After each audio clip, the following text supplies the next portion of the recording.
होता है उसे क्या बोला जाता है, इलेक्ट्रॉनिक चालक। उसके बाद आता है आयनिक चालक। जब हम क्या करते हैं, जब देखो विद्युत का प्रवाह यदि इलेक्ट्रॉन के द्वारा होगा तो उसे इलेक्ट्रॉनिक चालक बोला जाएगा, और विद्युत का प्रवाह यदि आयन के द्वारा होगा, किसके द्वारा, आयन के द्वारा, जैसे हमारे पास Na+, Cl-, Mg+, ठीक है, Cl-, इनके द्वारा अगर हो जाए, किसी आयन के द्वारा अगर उनमें प्रवाह होता है तो उसे हम लोग क्या बोलते हैं, आयनिक चालक। समझ पा रहे हो आप? तो जो विद्युत का प्रवाह होता है दो तरीके से होता है, एक इलेक्ट्रॉनिक चालक यानी इलेक्ट्रॉन के माध्यम से चालन होता है, और दूसरा हमारे पास क्या होता है, आयनिक चालक। और वो जो आयनिक चालक होता है वो किसके माध्यम से होता है, आयन के माध्यम से होता है। यहाँ हम इलेक्ट्रॉनिक चालक नहीं पढ़ेंगे, ये आप पढ़ते हो अपने फिजिक्स में।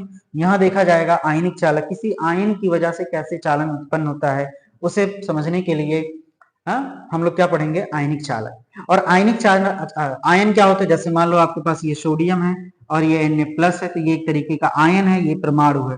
इस आयन की वजह से ये कौन सा आयन है, धनायन है। कैसा होगा ये, धनायन होता है। और जबकि Cl- अगर है तो ये क्या हो जाएगा, एक तरीके का ऋण आयन होता है। तो एक धनायन होता है और दूसरा कैसा होता है, ऋण आयन। धनायन और ऋण आयन की वजह से जो चालन होता है